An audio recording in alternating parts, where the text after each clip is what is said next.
Olá, prezados irmãos, prezadas irmãs. Estamos hoje aqui na Sociedade Bezerra, Sociedade Espírita Bezerra de Menezes, Sociedade Beneficente Espírita Bezerra de Menezes, para mais uma exposição doutrinária.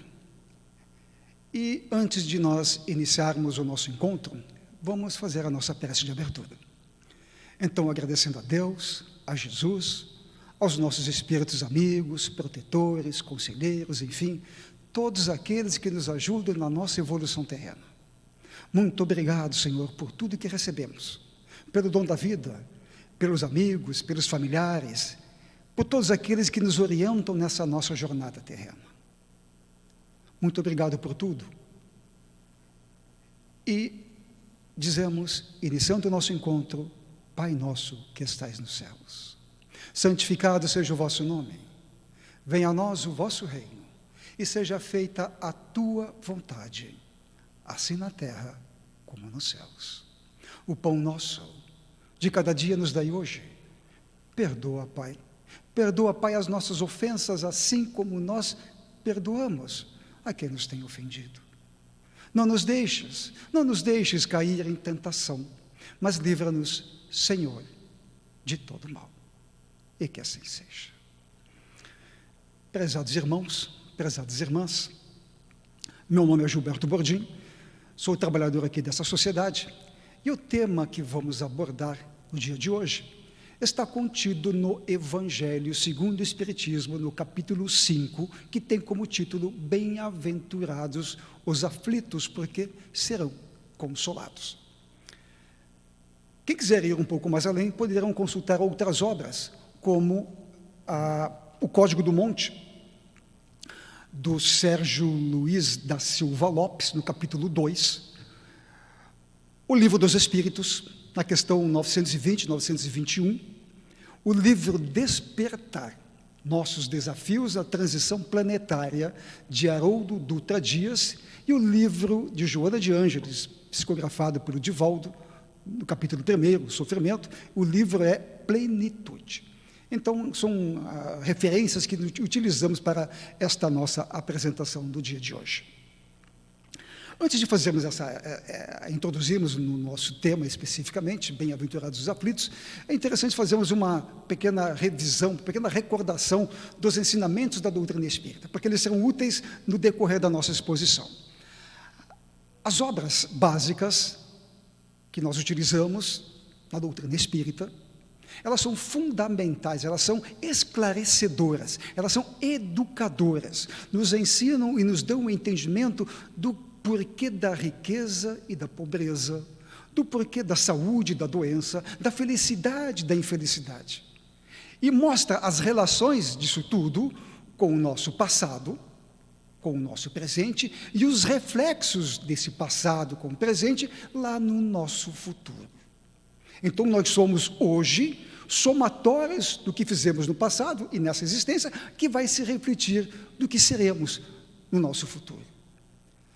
O Evangelho segundo o Livro dos Espíritos, o Livro dos Médiuns, o Evangelho segundo o Espiritismo, o Céu e o Inferno, a Gênesis, nesta ordem, elas são as bases, são as obras básicas da doutrina espírita. Nessas obras contém os fundamentos filosóficos, científicos e religiosos, codificados, trazidos a nós por Allan Kardec, com muita paciência, com muita dedicação, com muita pesquisa, com muito trabalho.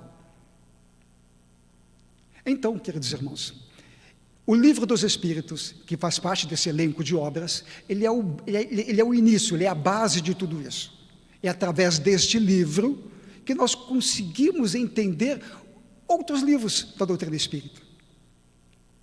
É o alicerce, é o fundamento de quem quiser conhecer realmente a doutrina espírita, deve-se começar com a leitura do Livro dos Espíritos. Já o Evangelho segundo o Espiritismo, que nós vamos utilizar no dia de hoje, basicamente no capítulo 5, Bem-aventurados os aflitos, é a obra que contém as lições morais de Jesus. São os ensinamentos que nos dão a ideia de como nos devemos comportar nesse mundo de provas e expiações, para conquistarmos o reino de Deus.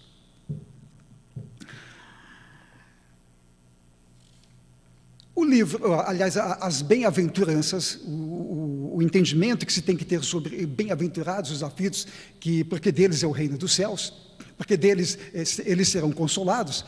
Este entendimento dado por Jesus foi dado ali na montanha, no monte conhecido na época como Monte Éramos, que hoje é conhecido como Monte das Beatitudes ou Monte das Bem-aventuranças. Esse monte fica ali na cidade de Cafarnaum, que fica em Israel, e a cidade de Taba, no Egito, às margens ali do Mar da Galileia.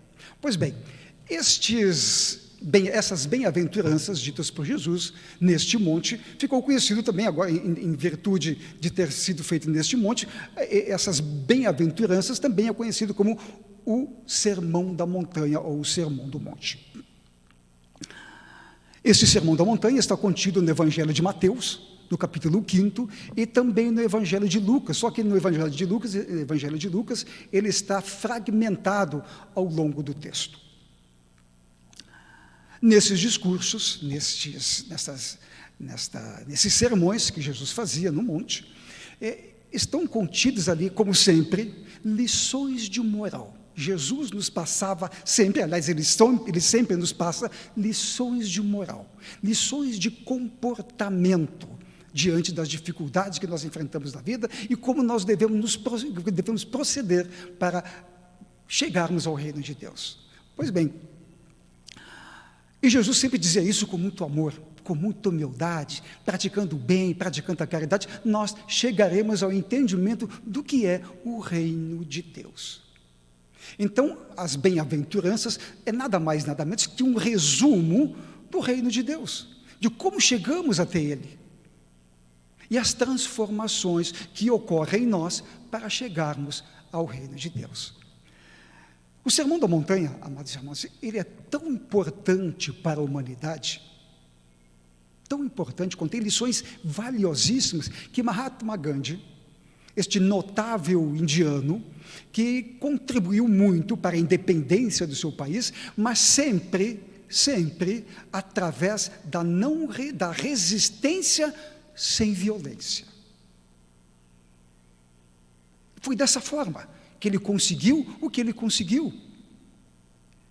E Mahatma Gandhi, com a leitura que ele fez das bem-aventuranças, disse assim: se perdessem todos os livros sacros da humanidade e só se salvasse o Sermão da Montanha, nada estaria perdido. Então vejam a grandiosidade desses ensinamentos contidos ali no Sermão do Monte, nas bem-aventuranças.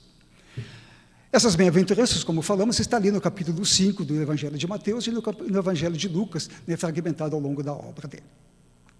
Esse termo bem-aventuranças, se nós formos procurar ali no dicionário, o que significa bem-aventuranças, vamos encontrar a definição também de feliz e também a definição de abençoado. Então poderíamos dizer, com o título da nossa exposição de hoje, bem-aventurados os aflitos, dizer felizes os aflitos, porque eles serão consolados, ou abençoados os aflitos, porque eles serão consolados.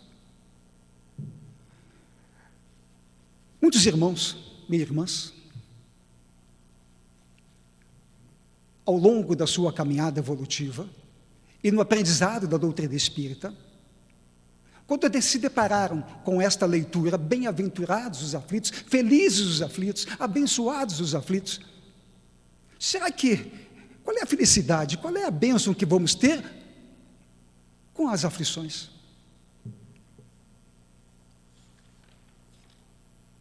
O que será que essa mensagem que Jesus quis nos dizer?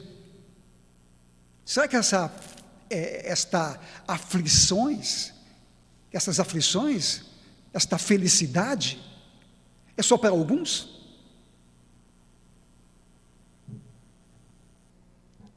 Alguns precisam sofrer, precisam passar por aflições para conseguirem a felicidade no mundo terreno, no mundo espiritual, enquanto que outros não têm essa necessidade de sofrer as aflições. Se existisse somente uma existência, uma encarnação, e fizéssemos esta análise de por que alguns têm que sofrer, passar por aflições, enquanto que outros teriam sempre a felicidade a seu dispor. Como responder a tudo isso? É lógico que ninguém gosta de sofrer. Quando acontece com os outros, achamos isso normal, mas quando acontece conosco, achamos ruim, não gostamos. Então, como responder a essas questões que nos incomodavam tanto? Lá no início, quando começamos a estudar a doutrina espírita, e nos deparamos com bem-aventurados os aflitos. A doutrina espírita nos explica isso.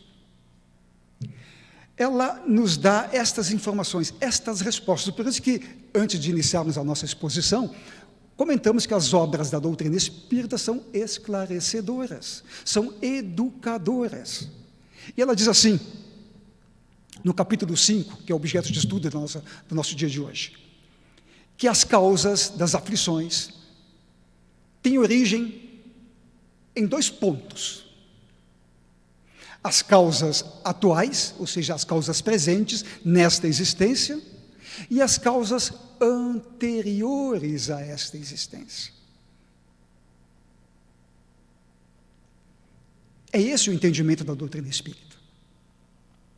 Em ambas as causas, as atuais, as anteriores, está presente uma coisa fundamental, que é a responsabilidade que devemos ter com esta encarnação e com as encarnações anteriores que tivemos. Esta encarnação que foi, na maioria das vezes, planejada por nós mesmos, junto com os nossos mentores amigos, no plano espiritual. Muitas vezes nós solicitamos, pedimos certas aflições, certas provas, certas dificuldades, para ver se passássemos nos testes mais uma vez. Nas provas mais uma vez. Então devemos ser responsáveis conosco mesmo, por uma decisão que nós tomamos. Sempre, então, somos responsáveis por tudo aquilo que fizermos ou deixarmos de fazer. Nas causas atuais das aflições, nos socorremos do livro Céu e Inferno, de Allan Kardec, lá no capítulo 7, da primeira parte do livro Céu e Inferno. E neste capítulo 7, está contido um tópico muito interessante, que é o Código Penal da Vida Futura. Este Código Penal, são 33 itens, vamos abordar somente 3 deles. E fazemos as reflexões necessárias para isso, para o entendimento das causas atuais. Diz assim, a primeiro item: a alma ou espírito sofre na vida espiritual as consequências de todas as imperfeições que não conseguiu corrigir na vida corporal. Seu estado, feliz ou infeliz, é inerente ao seu grau de perfeição. Ou seja, as dificuldades com as quais nós nos deparamos no nosso dia a dia e as enfrentamos, nos fortalecem, nos tornam fortes. Nós temos condições de, numa situação seguinte, enfrentar as dificuldades. Através desta resistência, aliás, dessa resiliência que nós adquirimos ao longo do tempo, de enfrentar as dificuldades, de cair e conseguirmos levantar mais uma vez, nos dá condições de ajudar o próximo. Isto, queridos irmãos, no livro Código do Monte, de Sérgio Luiz da Silva Lopes, ele faz uma analogia muito interessante a respeito disso, da resiliência, de aprender com os erros, de enfrentar as dificuldades. Ele diz assim: assim, as doenças, os sofrimentos, as aflições são uma espécie de musculação para a alma. No momento que acontecem, não tem condições de mensurar sua finalidade mais profunda. E é exatamente isso. Quando nós começamos a fazer os exercícios, depois de uma longa parada, nós encontramos certa resistência, muitas dificuldades. Mas depois, com o tempo, com o exercício, nós conseguimos fazer aquelas atividades que antes eram difíceis com mais facilidade. É um grande aprendizado, sim, passar por essas dificuldades e essas aflições. Não que a desejamos, mas elas fortalecem o espírito.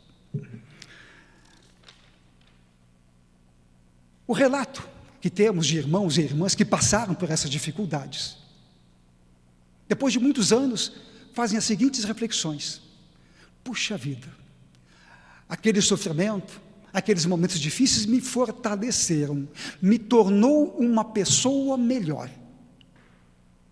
Através da dor e através das necessidades, nós conseguimos entender a dor e as necessidades do próximo.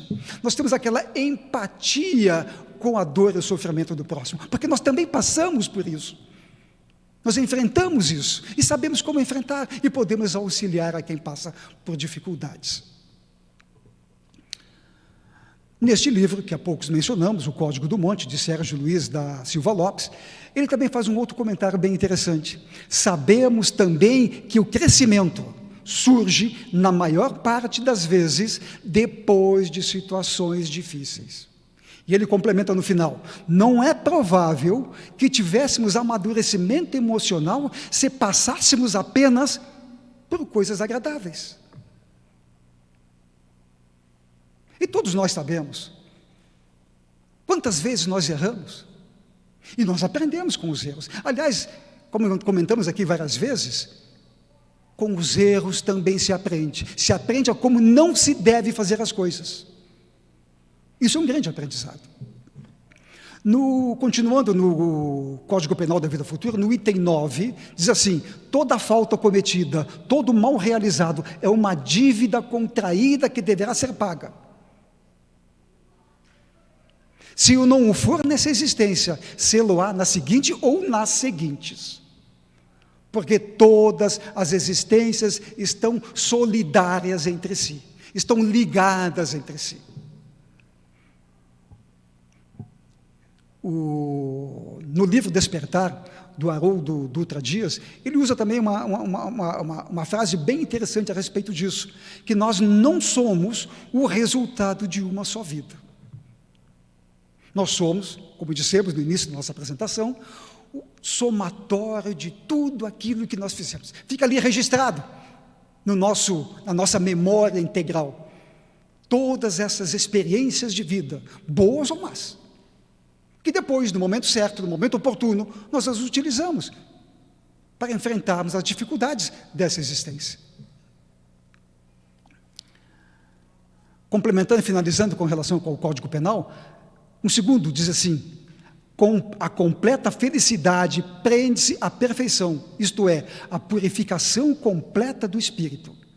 Toda imperfeição é, por sua vez, causa de sofrimento e de privação da felicidade. Do mesmo modo que toda a perfeição adquirida é fonte de felicidade e atenuante de sofrimentos. Simples assim.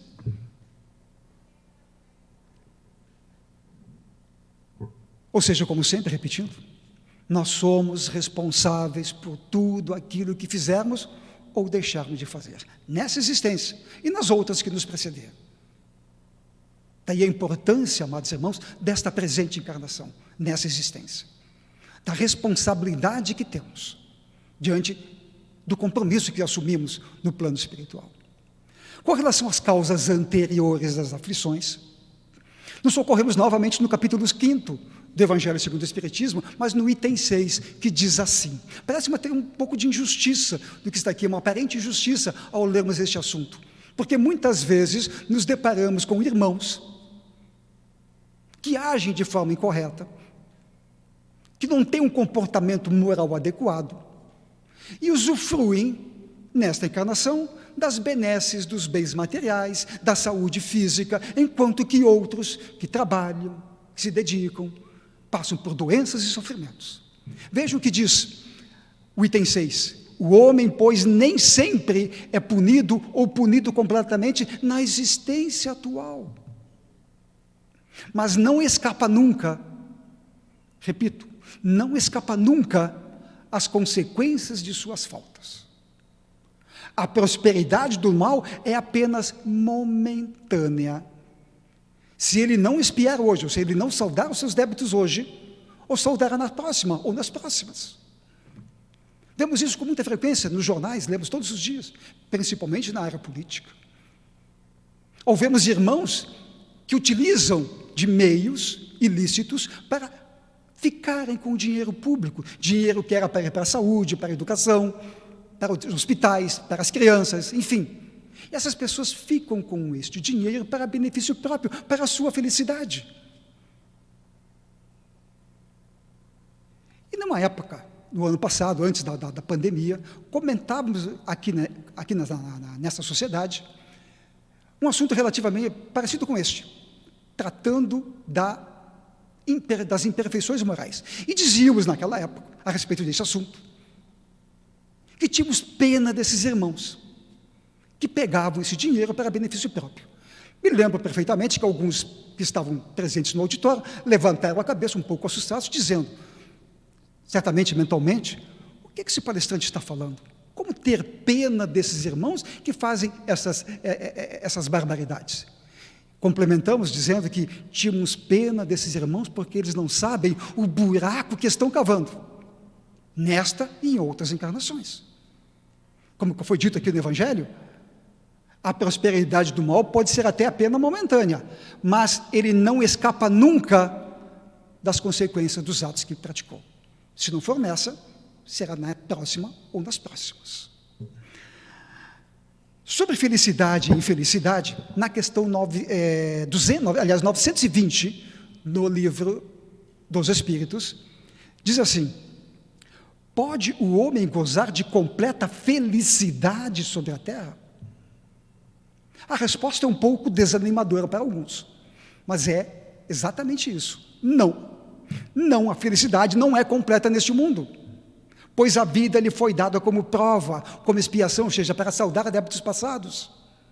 Dele, porém, depende a sua suavização dos seus males e ser tão feliz quanto possível. Então depende de nós mesmos a nossa felicidade ou infelicidade.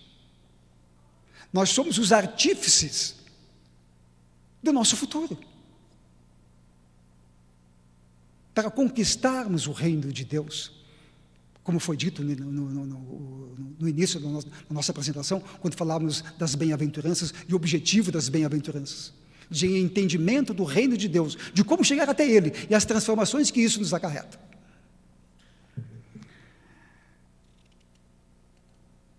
Isso para conquistarmos isso, amados irmãos, Deus nos deu uma coisa muito importante, talvez uma das mais importantes dessa existência, que é a liberdade.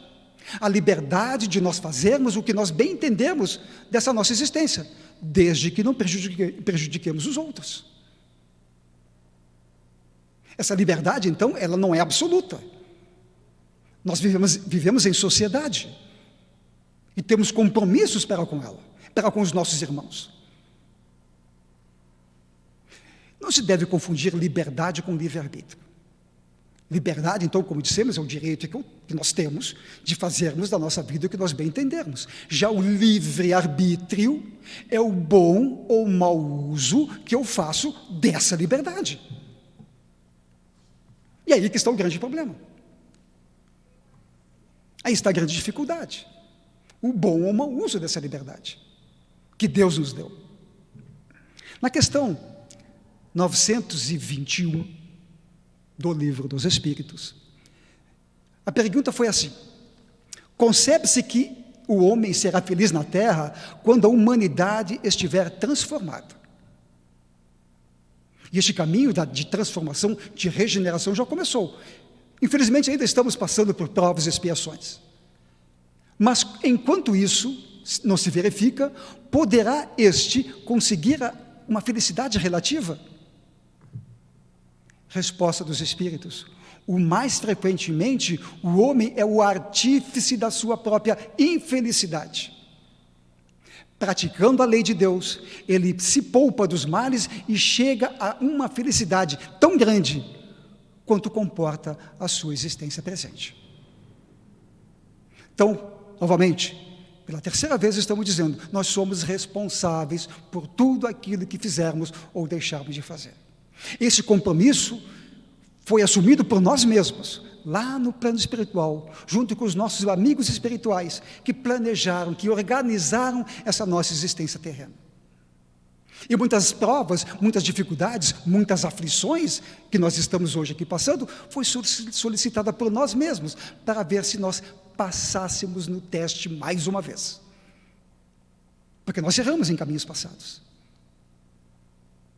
Então, daí essa responsabilidade que nós temos com essa nossa existência. No livro Despertar, de Haroldo Dutra Dias, ele nos diz que nós não somos o resultado de uma só vida. E todas as existências estão solidárias entre si. Tudo aquilo que nós fizemos no passado, fizemos no presente, essas experiências positivas e negativas vão formando o que nós somos hoje. O que nós aprendemos com isto? Este fortalecimento do espírito, que nos tornarão pessoas melhores, para enfrentar as dificuldades que porventura irão surgir na nossa caminhada, e podermos ajudar aquele que sofre, aquele que não tem esta oportunidade, este conhecimento que nós tivemos, de auxiliá-los. É muito importante isto. Praticar o bem e a caridade com amor e humildade. Foi isso que Jesus quis que fizéssemos. Foi esse o ensinamento básico de Jesus. Praticar o bem e a caridade com amor e muita humildade. Daí a importância, amados irmãos, dessa encarnação. É uma rica oportunidade que temos. Se erramos ao longo do caminho, dessa existência, levantamos a cabeça, sigamos com o Evangelho de Jesus e sigamos a nossa vida adiante. Não tenhamos medo de enfrentar as dificuldades. Jesus, quando disse bem-aventurados os aflitos, porque serão consolados, é como uma forma de encorajamento que Ele nos dá. Porque nós seremos consolados, mesmo aqueles que sofrem, que passam por dificuldades, terão o consolo no reino de Deus. E nós seremos pessoas melhores, cada vez mais, tendo como base os ensinamentos de Jesus. Amados irmãos, quando Jesus disse, bem-aventurados os aflitos, ou felizes, ou abençoados os aflitos, porque serão consolados, é um encorajamento dado aos homens e às mulheres, para que eles não desistam da sua caminhada, para que eles enfrentem as suas dificuldades. Finalizando, vamos nos socorrer novamente do livro Código do Monte, de Sérgio Luiz da Silva Lopes. Ele diz assim, quando Jesus falava bem-aventurados os aflitos, é provável que ele não estivesse louvando a tristeza, mas sim os resultados positivos da tristeza em nossas vidas, o que ela pode construir em nós. Então, as dificuldades que nós enfrentamos, as aflições que nós enfrentamos, servem para nos fortalecer, nos dar condições, se nós cairmos, sabermos como nos levantar. E se o próximo, que está próximo de nós, tiver essas dificuldades, vamos lá e auxiliemos. Passemos a ele estes ensinamentos que nós adquirimos ao longo do tempo, à luz da doutrina espírita, à luz dos ensinamentos de Jesus. Amados irmãos, era este o objetivo do nosso encontro de hoje. Vamos fazer o nosso encerramento, agradecendo como sempre a Deus, aos nossos mentores amigos que estão aí ao nosso lado, de cada um de nós, esperando que façamos a nossa parte, que enfrentemos essas dificuldades, e pedindo sempre o amparo de Jesus, que os nossos mentores amigos, que estão aqui ao nosso lado, todos os dias, 24 horas por dia, nos auxiliando nos momentos difíceis, nas tomadas de decisões, durante o nosso sono físico, oremos e agradecemos a todos eles, por tudo que recebemos, nessa existência e em tantas outras, pela oportunidade que temos nessa existência, de novas provas, de novos testes, que nos dê forças, nos dê saúde para enfrentá-las. Então, finalizando, dizemos, Pai nosso que estais nos céus, santificado seja o vosso nome, venha a nós o vosso reino, seja feita a tua vontade, assim na terra como nos céus. O pão nosso de cada dia nos dai hoje. Perdoa, Pai, as nossas ofensas, assim como nós perdoamos a quem nos tem ofendido. Não nos deixes cair em tentação, mas livra-nos, Senhor, de todo o mal. E que assim seja.